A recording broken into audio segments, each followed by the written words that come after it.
Assalamualaikum warahmatullahi wabarakatuh. Ayat kauniyah sinkron dengan ayat kauliyah. Ini adalah kebenaran mutlak kalau kedua ayat ini sinkron. Seperti ini ayat kauniyah atau ilmu hidrologi. Inilah animasi siklus hujan. Ini ayat kauniyah, ilmu hidrologi. Pertama, evaporation, kedua transpiration, condensation, precipitation, hujan, kemudian yang kelima collection atau disimpan.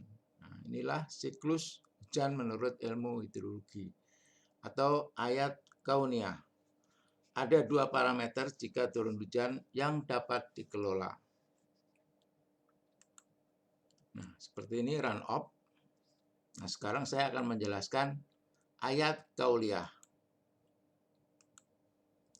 Surat Ar-Ra'd ayat 17. Adapun buih itu akan hilang sebagai sesuatu yang tak ada harganya atau batil. Jadi ini kalau turun hujan, run off, ini langsung akan kembali ke laut. Jadi terbuang. Ini hadisnya, surat Ar-Ra'd ayat 17. Ada pula sebagian tanah yang miring, tanah yang keras tidak dapat menyimpan air karena letaknya miring dan tidak menyerap air sehingga tidak menumbuhkan tanaman apa-apa. Jadi seperti ini. Tanah keras, letaknya miring, jadi run off ini akan terbuang ke laut dan tidak bisa menumbuhkan tanaman apa-apa karena terbuang. Nah, ini surat Ar-Ra'd ayat 17. Ini ayat kauliyahnya. Tadi secara awal saya jelaskan ayat kauliyahnya itu siklus hidrologi dengan ilmu hidrologi. Ya, sekarang firmannya. Parameter yang kedua yaitu infiltrasi. Ini yang menyerap, ini yang di collection. Ayatnya, firman Allah, petunjuknya, adapun yang memberi manfaat kepada manusia, maka ia tetap di bumi. Nah, ini yang benar. Kalau tadi terbuang batil, ini hadisnya, ada pula tanah yang tandus hanya menyimpan air saja. Lalu Allah memanfaatkan air itu kepada manusia yang meminumnya dan mempergunakannya untuk mengairi kebun-kebun tanamannya dan ladang-ladangnya. Nah, infiltrasi itu menyerap, nah sama menyimpan di sini. Jadi yang benar hujan disimpan dan yang batil jika air hujan dibuang. Ini sudah jelas antara ayat kauniyah dan ayat kauliyah itu sinkron, kebenaran mutlak.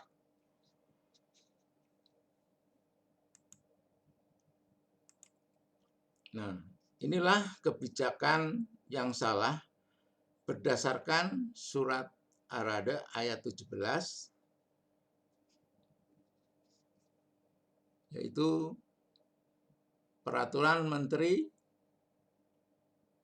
Pekerjaan Umum nomor 12 /PRT/M/2014 tentang penyelenggaraan sistem drainase perkotaan. Dalam lampiran 1 permen tersebut, saya bacakan, jadi dapat disimpulkan bahwa reformasi drainase yang diperlukan adalah membalikkan pola pikir. Nah, kalau membalikkan itu berarti berlawanan. Pola pikir masyarakat dan pengambil keputusan serta akademisi bahwa apa yang dilakukan masyarakat, pemerintah, termasuk para akademisi yang mengembangkan drainase pengatusan. Drainase pengatusan ini drainase konvensional yang membuang hujan, justru sebenarnya bersifat destruktif. Destruktif ini merusak, memusnahkan, menghancurkan. Nah, ini identik dengan kejadian bencana banjir. Merusak, memusnahkan, apalagi banjir bandang. Yaitu meningkatkan, nah ini meningkat, banjir selalu meningkat kalau hujan itu dibuang. Ini faktanya ada di BNPB, meningkat banjir di hilir, kekeringan di hulu dan tengah, dan penurunan muka air tanah serta dampak ikutan lainnya. Hal ini pada akhirnya justru akan meningkatkan perubahan iklim global. Ini lampiran 1 di halaman 3. Ini masih di halaman 3. Konsep drainase konvensional atau paradigma lama adalah upaya membuang atau mengalirkan air kelebihan secepatnya ke sungai terdekat. Dalam konsep drainase konvensional, seluruh air hujan yang jatuh di suatu wilayah harus secepatnya dibuang ke sungai dan seterusnya ke laut. Dampak dari konsep ini adalah kekeringan yang terjadi di mana-mana, banjir, dan juga longsor. Dampak selanjutnya adalah kerusakan ekosistem, perubahan iklim mikro dan makro, serta tanah longsor di berbagai tempat yang disebabkan oleh fluktuasi kandungan air tanah pada musim kering dan musim basah yang sangat tinggi. Nah, sudah terbukti penjelasannya bahwa membuang air hujan itu berdampak banjir, kekeringan, dan tanah longsor.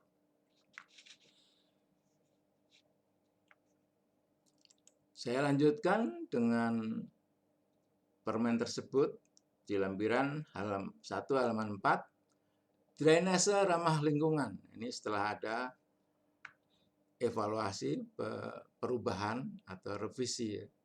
Drainase ramah lingkungan didefinisikan sebagai upaya mengelola air kelebihan dengan cara meresapkan sebanyak-banyaknya air ke dalam tanah secara alamiah atau mengalirkan air ke sungai dengan tanpa melampaui kapasitas sungai sebelumnya. Dalam drainase ramah lingkungan, justru air kelebihan pada musim hujan harus dikelola sedemikian rupa sehingga tidak mengalir secepatnya ke sungai. Namun diusahakan meresap ke dalam tanah. Guna meningkatkan kandungan air tanah untuk cadangan pada musim kemarau. Konsep ini sifatnya mutlak. Nah, ini kalau mutlak, ini udah sama dengan petunjuk Allah, mutlak. Harus dilakukan. Seperti firman tadi, salah dan benar. Yang benar harus dilakukan, tapi yang salah ditinggalkan. Di daerah beriklim tropis dengan perbedaan musim hujan dan kemarau yang ekstrim seperti di Indonesia. Halaman 4. Informasi ini cukup jelas. Dasarnya Al-Quran dan Permen PU. Bahwa membuang hujan itu salah. Berarti kebijakan yang lama itu salah. Berdampak banjir, kekeringan, dan tanah longsor. Jadi, mengapa sampai tahun 2020 belum ada perubahan kebijakan untuk menyimpan hujan? Padahal sudah jelas dasarnya Al-Quran dan Permen PU.